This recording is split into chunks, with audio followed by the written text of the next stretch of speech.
Hi everybody! I'm doing a 30-minute session for Benjamin today. Benjamin, thank you so much for exploring this session with me. I'm really excited to connect with you today. Thank you so much for sharing with us here on YouTube. Okay, I'm going to dive right into your goals. I'm going to read these out loud and we'll get started. And thank you for this. You say, "Hi dear Abby Normal. Thank you for your amazing videos all these years." Thank you for saying that. And you say, "Can you help me get through my spirit phobia? Creepy evil things. How do I deal with this or build up the courage? Feels like I'm going to die, never end if I face it. LOL. Succumbing to perversion, which seems inevitable, kills my courage to deal with this because I feel too dirty to pray afterwards. I would like to finish the initiation soon, if it even began. I feel like there is something beautiful for me to discover beyond all of this." Thank you so much. All right. I am really curious to see what this looks like in your energy field and how, you really said some interesting things that not only do you have this fear of creepy evil things, it causes you to feel a dirtiness inside, even to the point it makes it hard to pray. That's a hardcore statement right there. And even the fear of dying, like in a never, like there's never an end to it. Another thing, another detail, but also that there's something beautiful beyond all of this, because there always is. Because once you face your fear, you grow. So all the shattered stuff that pulls you back, it's like, don't touch my broken arm, it hurts. Well, we need to set the bone and put the cast on so it can heal.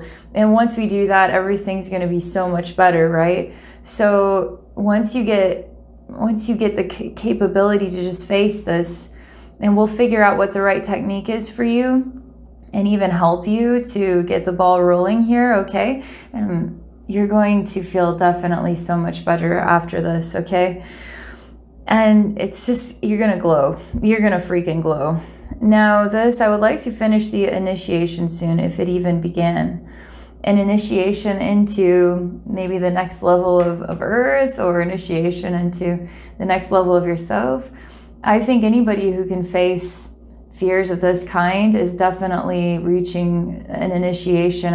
Not many people even go down this road, let alone think about it enough to even try to explore facing dark stuff, right? So you're already becoming quite a unique person just by going down the path.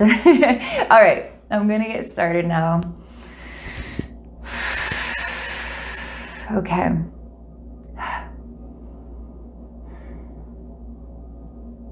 Okay.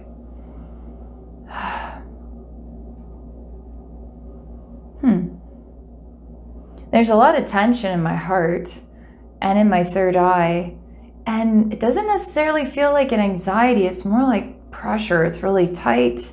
Kind of makes it harder for me to breathe. And my hands, I don't know what this is, but my hands do this, and there's like slime stuck to my hands. It's like a sticky black goo, and they keep wanting to come back together, and I try to pull them, and then this slime is sticky enough that it kind of pulls them back together. And I see you in your energy field, you're looking at the ground, and it's almost like you're drawing in the dirt some kind of message. You have your back to me. You're a young person, literally like 7 or 8 years old. You're very skinny. You seem to be in like a hospital gown. It's got the effect of a movie kind of effect, like child escapes mental institution, runs into the woods, is found only in hospital gown, writing strange messages in the dirt. It's got this strange flair to it, the mysterious. What does this kid know that we don't know? What is he trying to say? It's the middle of winter and he's somehow in just this hospital gown, somehow surviving. We have no idea how. So I'm slowly trying to touch you Your energy field is definitely there. It's definitely apparent. It glows. It's got golden light in between some teal color. And I want to put my hand through that barrier and just touch your shoulder. But there's a lot of energy resistance. Like, it's almost like trying to tame a squirrel. I don't want to be too swift. I don't want to be too much. I'm going to just be still and be patient, and maybe you will come to me. So that's kind of what the feeling is like for starters. By the way, we're moving past the initial, my heart and the pressure in my third eye and the stickiness on my hands. We're moving past that scene. We're getting to the next level, which brings me to this scene, okay? So I'm still.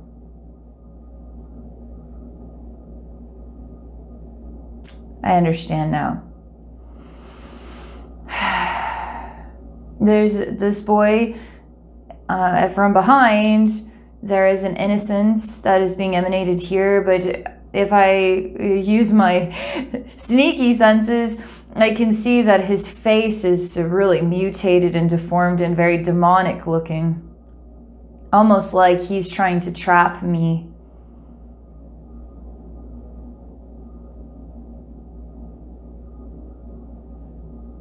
I start to see there's this boy who carries basically an infection, and the infection is a spiritual one. It's a demonic. It's basically the spirit of a demon intertwined in the system of your aura.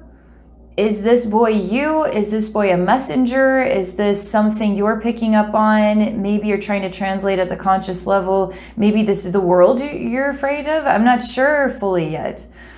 But it states that he has an infection, and it is they show me that the infected strain actually is just this demonic being. And then I start to see an army of demonic beings, okay? And it's a very dark scene, and I hear marching demons, like soldiers. And it's like rows and rows and rows and rows and rows and rows and rows and rows and rows of darkness forevermore, okay? No end in sight to this demonic military.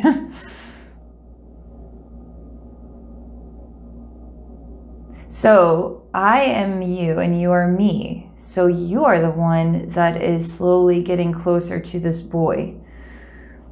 This boy now stands and faces you, and now we're going to see what you're made of, okay?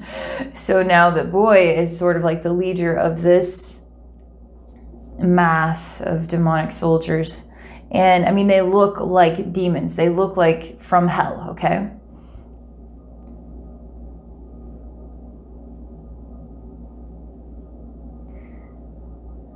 You'll have to ask yourself who you are, like, who am I, or what am I made of? Which is kind of a silly question, because you are made of, what comes to me, the Holy Spirit. I'm supposed to identify that you, Benjamin, are made of the Holy Spirit. And if you are made of the Holy Spirit, then what are you to a legion of demonic beings? And this boy, the leader. And what are they to you? You don't seem to understand that yet. You are made of the Holy Spirit.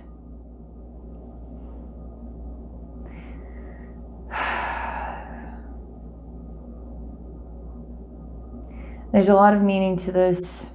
I feel a lot of movement energetically. I feel a bit exhausted. I feel a lot of energetic weight in the back of my head and my neck and the upper part of my shoulders. And it's like it's wanting to drain or drip. I see milk that has gone spoiled. I feel like I don't want to stand up against this. I want to rest.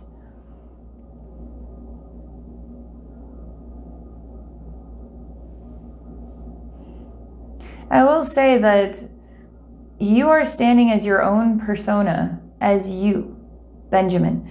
This is all, it's standing up, and you are just facing each other. You are one and they are many, okay?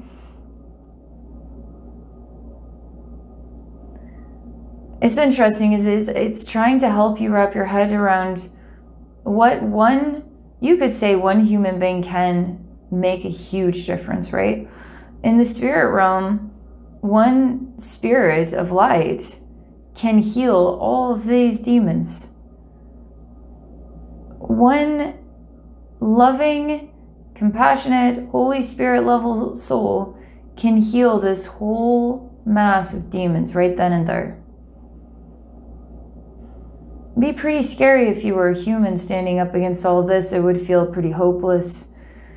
But I'm starting to be convinced that the same rules apply in the spirit realm as do in the human world.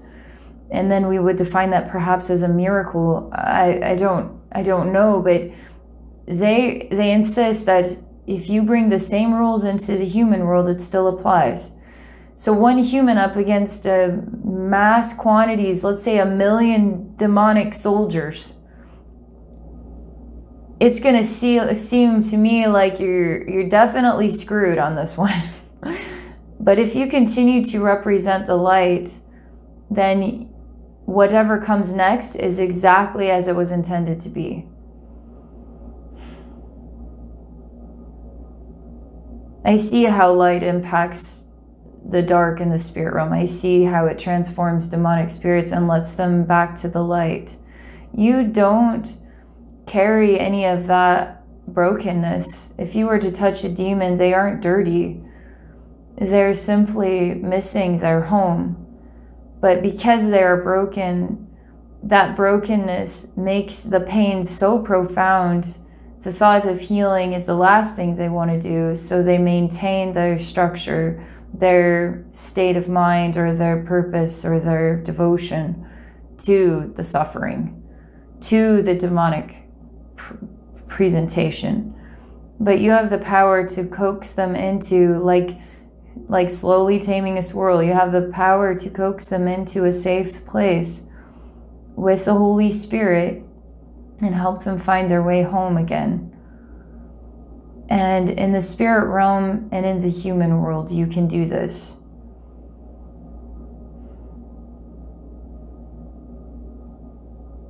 Really helps you to hear that you are of the Holy Spirit. It really helps you to hear this. It gives you an edge with your own light, that your light is a beautiful and profound essence of source with an identity that we're familiar with, that is captivating and miraculous. And when you know that is true about yourself, now you value you and you understand how to be you and how to explore this at the next level. Because who can harm the Holy Spirit? No demon in an infinite universe can harm the Holy Spirit. Why would a demon want to harm the Holy Spirit?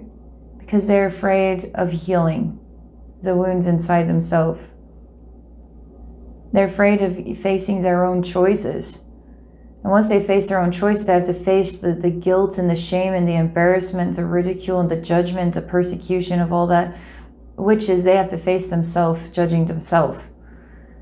They fear their own personal judgment.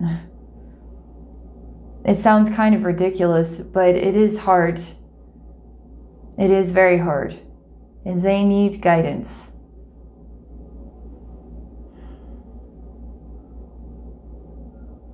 I'm standing next to you. You look very pale. As a representation of the Holy Spirit, you look very pale. You actually have vampire teeth. It's almost like you somehow were transformed into something of your own demonic essence, okay? And I don't know why it's such a funny joke. It's like I'm talking to a vampire. It's like, you look pale today. Ha ha ha. Because you're a vampire. Of course you look pale today. It's funny. Okay. So I make this joke. And you're kind of looking at your hands and you're thinking about what I just said. And you're trying to imagine how the Holy Spirit and a vampire could possibly work together. If I'm a vampire, then I'm already of hell. So Holy Spirit cannot work with something that is of hell. It can't work within a demon. And I laugh and I say, that's all the Holy Spirit does do. Like, it works within all of us. It works within our insecurities. It helps us find the strength to overcome ourselves. It helps us to do the right thing when we really don't want to. It helps us to get the strength to get out of bed sometimes, right? So it's always a part of us.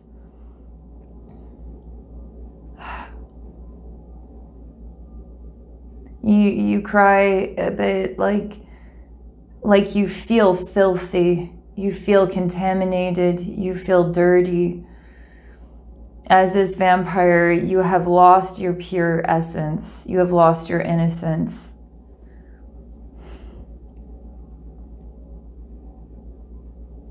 I say like that kind of sarcastically. It's like, okay, cool. Well, I guess you're going to have to go be a vampire and drink blood and never be pure ever again for the rest of all eternity. Go have fun. It's like remembering that purity, like we all are given second, third, fourth, fifth, sixth, 1,000th chances. Like we're given infinite opportunities to transform again and again and again and again, and explore it like this and explore it like that.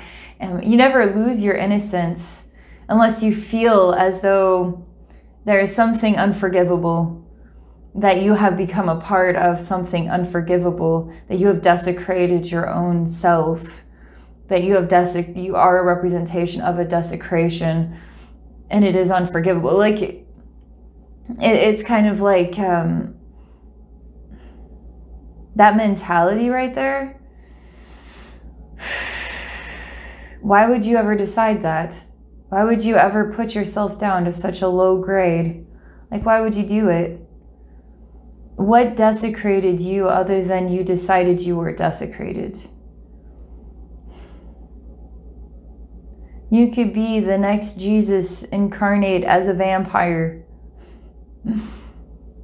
It's like what we see as good or bad, you know, that's bad. It can never be good ever again.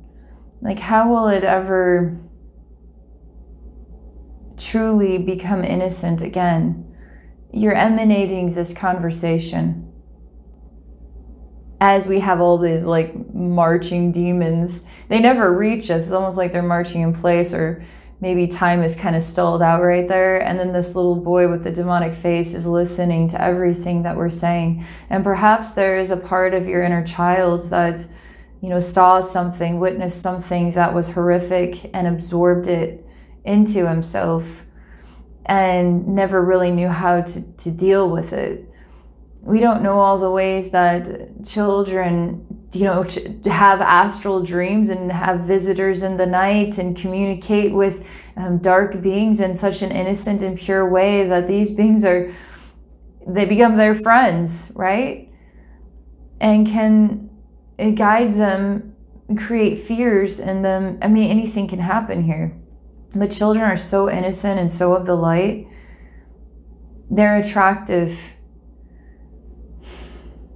And what is attractive about them? Their innocence and their light. It's the same Holy Spirit energy that you have, that I have, that we all have. And when we become more tuned in with that energy, we start to return to the memory of our own innocence. We start to represent something that is pure and good in this world. At all ages, we can represent this.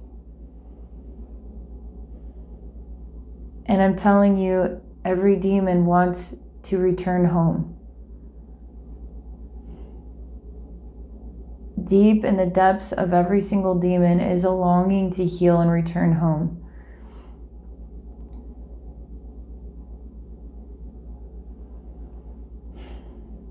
I see that this boy absorbed a demonic being and is hissing now at us. You are the vampire. It's almost like this is an aspect of your inner child.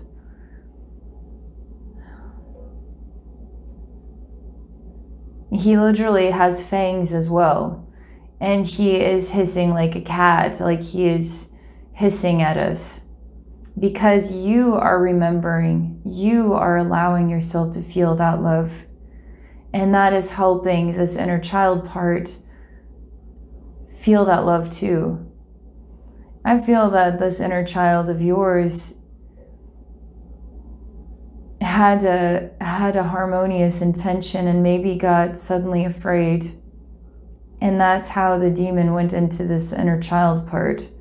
What if you've been carrying, like, here's just an idea. They aren't telling me yes or no on this, but this is an idea. Now, this boy is a part of your inner child. Let's say in real life, somewhere when you were much younger, you were astral traveling, or you had a dream, or you had a vision, or you had something that you don't remember consciously. And it might have happened with the spirit part of yourself that then returned, because we're a part of all of our spirit selves. And so maybe it was completely innocent, but somehow a part of your inner child and a part of a demon merged together and didn't quite come into a harmonious balance. Maybe your inner child was creating a doorway for the demon to return home, but in the midst of the demon crossing the doorway of your own creation, it got stuck because you became suddenly afraid and uncertain of yourself, and you became stuck together. It's just an idea. This is an idea that comes to me.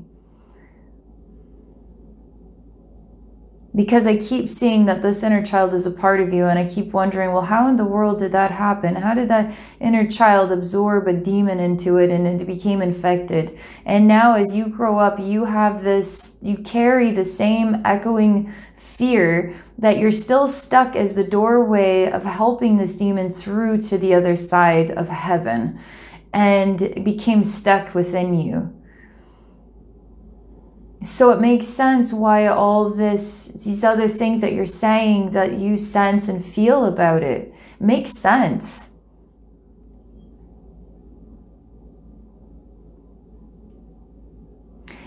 My guys, okay, I say no, I cannot separate the demon from the inner child. It feels like the wrong approach to me. It feels like there's another approach, and it's working with the Holy Spirit within yourself, because you can heal anything. You can heal any time, any place, any aspect of you, any demon, any human, any animal, any plant. You can heal anything you want to heal.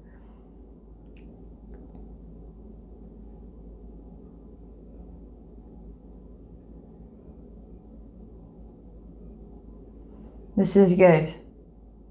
This demon's getting pissed off because it's starting to come through the inner child and into the adult. This is the present day you. This is probably going to freak you out a bit, but remember, you have the Holy Spirit, and I'm right here, okay?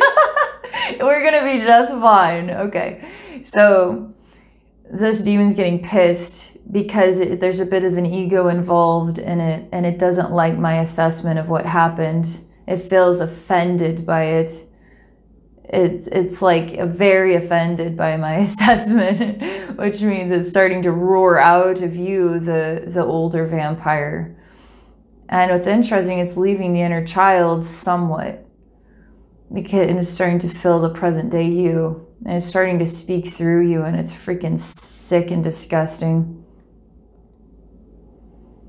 And you actually call upon all these demons.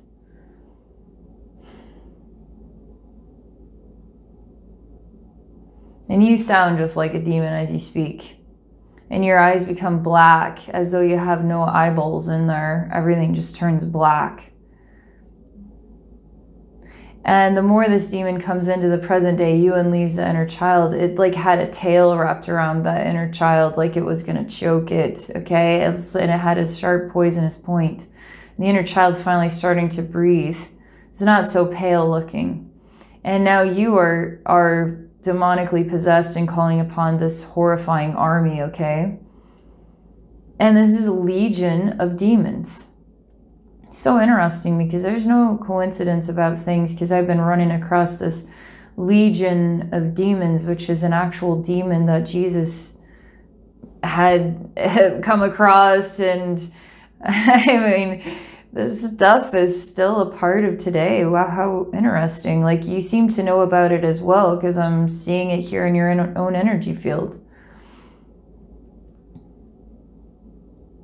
All right, and I tell you that everything is safe right now. This entire event is completely safe. And I tell you to give in to this, because you're not lost, by the way. What you are is you're somehow trapped between being a human and this demon working through you. You're somehow trapped. You've been keeping it at bay by holding on to your inner child.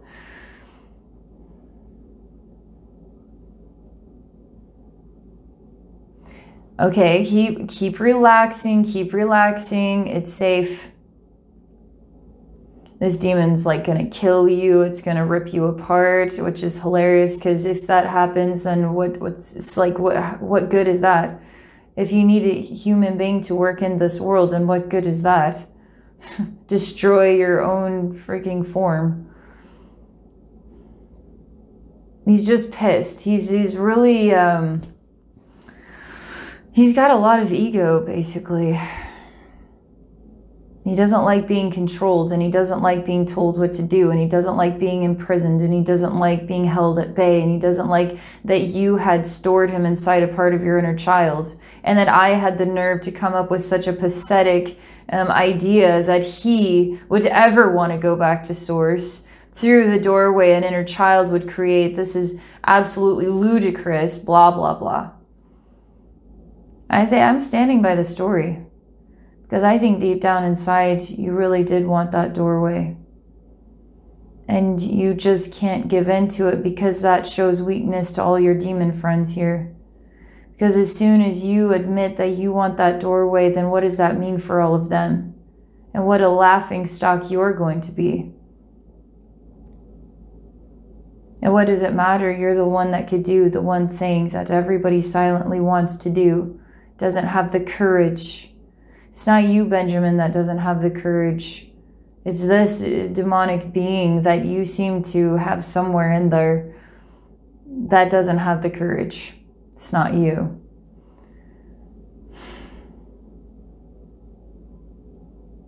And the more I keep showing him your beautiful inner child, Benjamin, and the Holy Spirit within you, and the Holy Spirit within this demon now, who insists on taking over, is now the Holy Spirit's within his heart.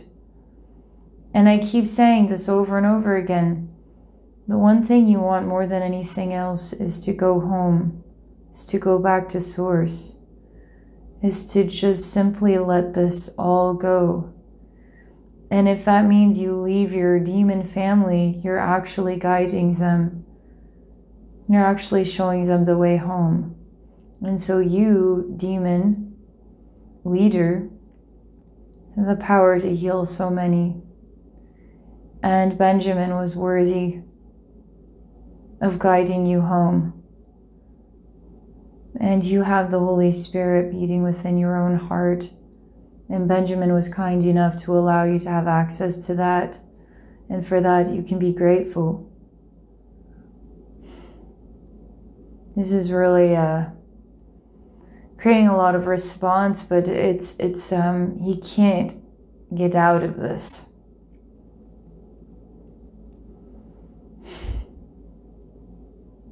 What's funny is you would be, the you that I'm reading these goals would be kind of freaked out that you're stuck with him. But really, he's terrified that he's stuck with you. And when did that happen? When you discovered your personal power.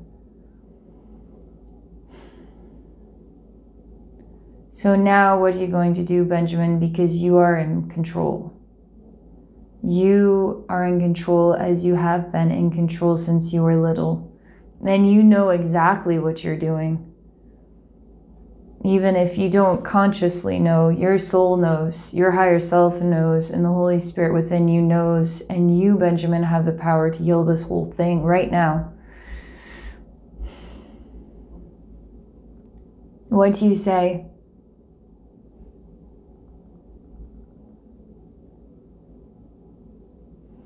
You say, I want to learn more. Okay, And you ask this demon to guide you to a place where it can help you understand the meaning of all of this. And what we see is, it surprises me. It's like an orphanage. It's massive. It's like an orphanage of hell. And I see that these children are eating out of wooden bowls with wooden spoons, and it's very much like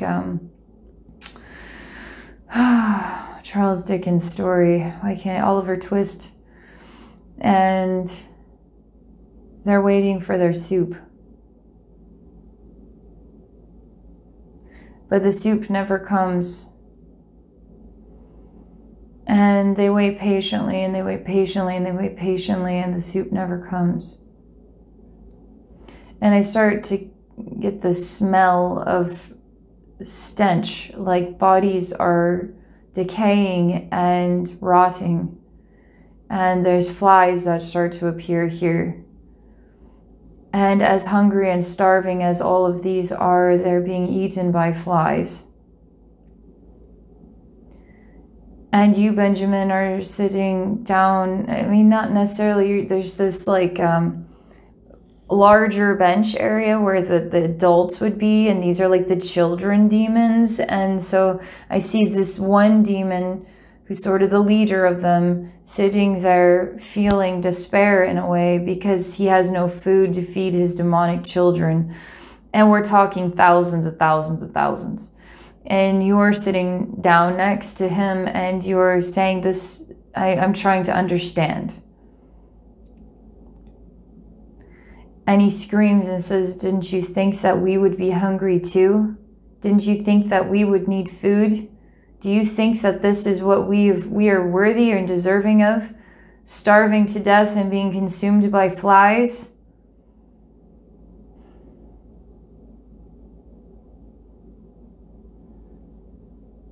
You're thinking, Benjamin.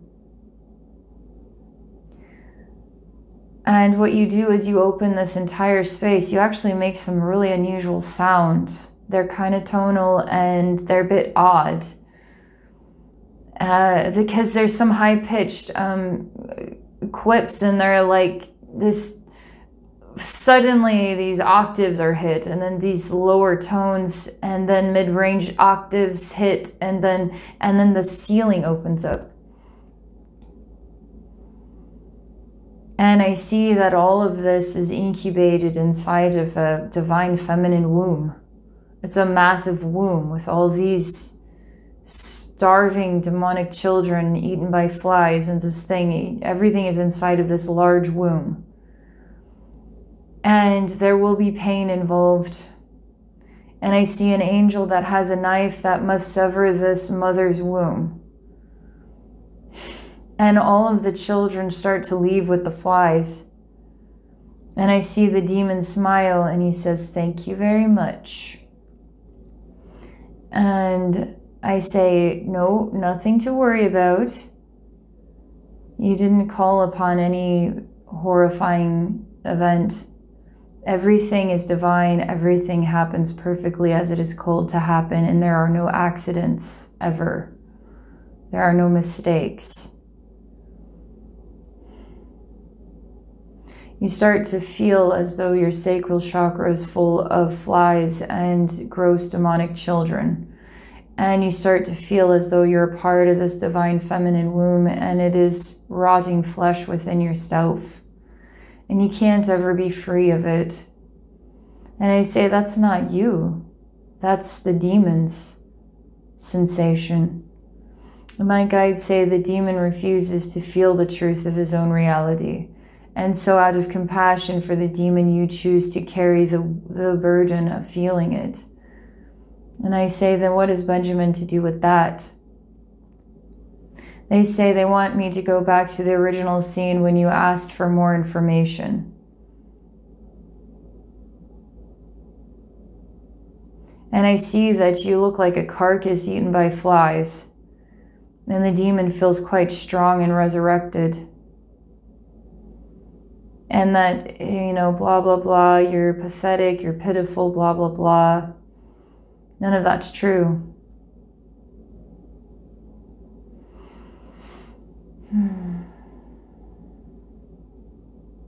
I say, Benjamin, I need you to snap it together here, because you're going to have to receive an intuitive divine inspiration. And what is the calling that comes to you? Because I need to emphasize that nothing is lost. There's no such thing as hope or no hope at all, because all things are divine. And so there's nothing to hope for or not feel hopeless about, because all events are divine. All events are completely by something more magical than we can fathom, even if it looks like despair. You say to me that you chose to become food for them, to help them, because you felt sad for these demonic children and you didn't want them to starve. You didn't realize that the food you were feeding them was your own flesh, and that they've been feeding off of you for a really long time. I say, is it possible there's another way that we didn't think of, that it is not food they need, it is to return home? You start to cry and you say, what have I done? You say that you aren't strong enough to undo this. I go back to where you're sitting learning about this. And my guides shake their head and they say, no, we're going to continue to work forward with what we have in the present. Okay. So we're going to say what's done is done. No wonder you're so nervous about demons.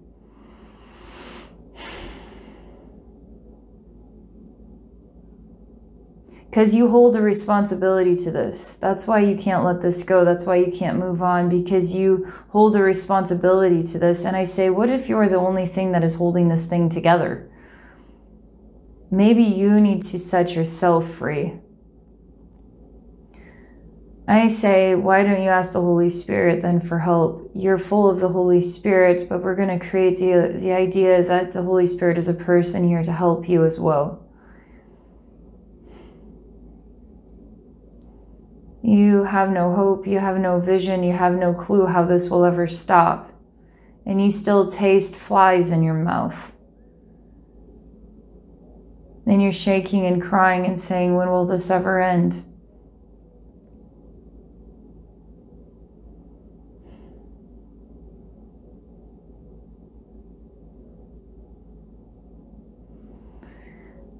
The Holy Spirit, this energy body, walks into you.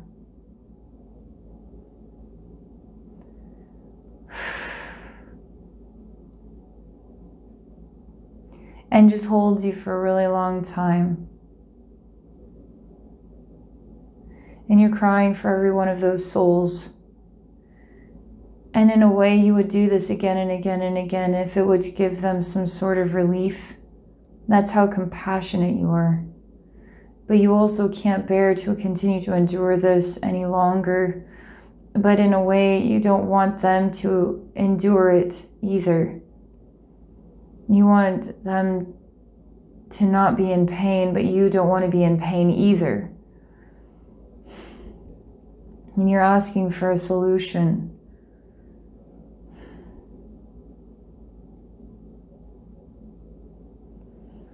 I say that one thing I've learned is that pain is the only way to heal. Sometimes the only way to learn. Sometimes the only way to become wise and enlightened is to know pain. I have so many thoughts and feelings on this. I've got to stay collected here. Let's say this leader is like this father that has no food for his children, and he is to blame for this. Why are you doing what he needed to do for himself? He wasn't going to do that, and he still refuses to go home and bring his children with him. What is wrong with him? He has to endure a wake-up call, and wake-up calls are painful. And all these demonic children are there showing him that it is time to go home. They're all intertwined in this mess because all they have to do is let go and go home. And you choose to carry this burden that has nothing to do with you other than you are a compassionate soul that loves all, just like the Holy Spirit. But as a human being, you can't take on these burdens. We have to continue to send light and Holy Spirit energy into them until they remember.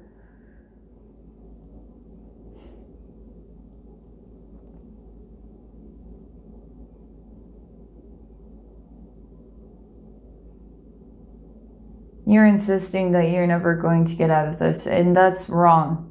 That is not correct. That is a lie.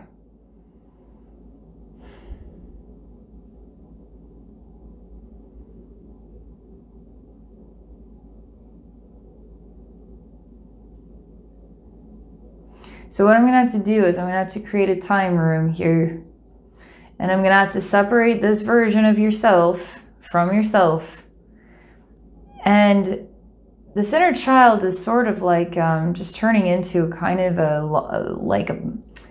like the head of a dandelion, like the seeds, but it's like a little puff ball of light. And it's not very loud vibrationally. It's kind of waiting for what it's supposed to do. But what I'm going to do is I'm going to hand this ball of light to heaven and ask heaven to support this part of your inner child in this process. And ask heaven to support this part of you in this process. But I am going to have to do this because there's going to have to require time. And now you in the present are disconnected from all of this crap. So that way you can process and feel and think about it. What are you going to do now?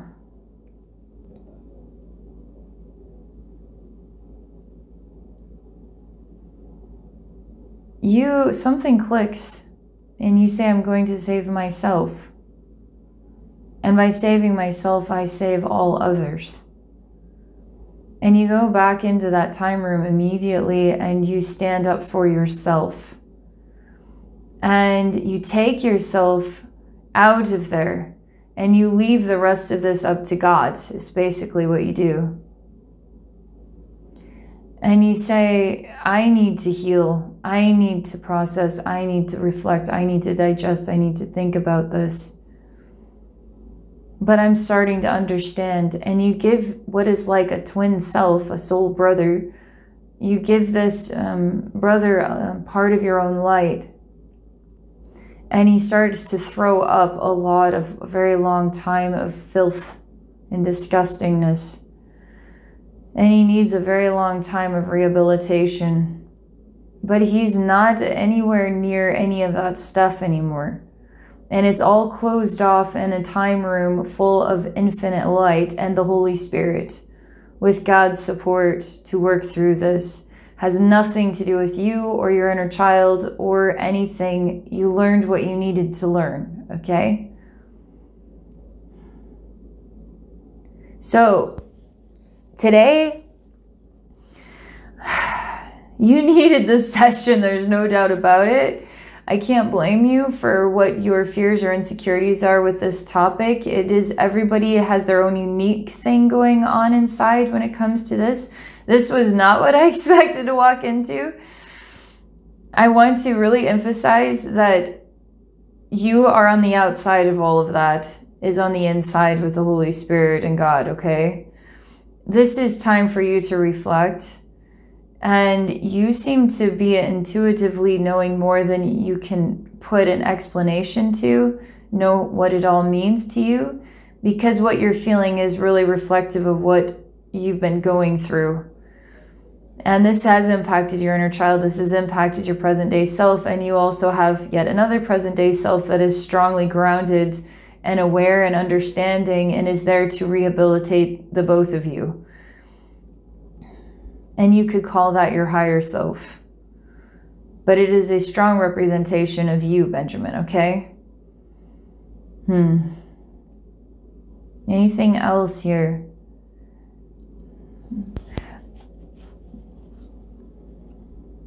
I would definitely give this some time. As in, give yourself some time to really reflect on what in the world does that mean to me? What am I to make of that?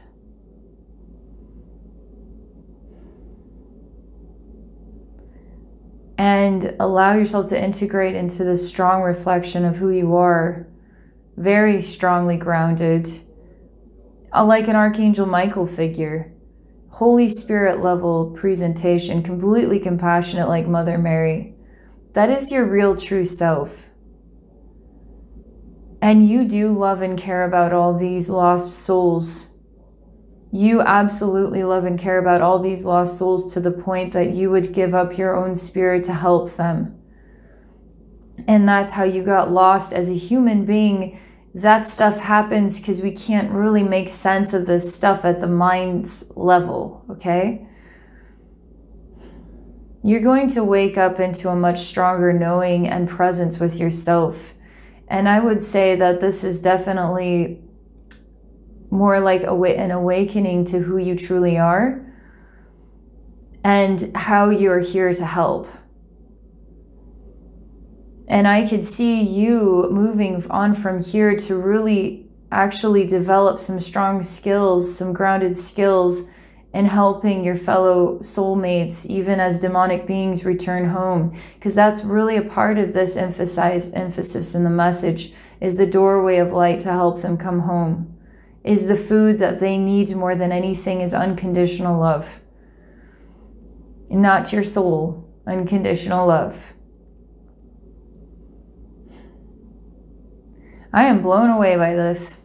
Thank you very much for this, Benjamin. All right. There's so much to think about here. Thank you again. Thank you for sharing. And everybody watching, thank you for your awesome support of my clients. Thank you for your kind comments. And I hope you all have a very wonderful rest of your day.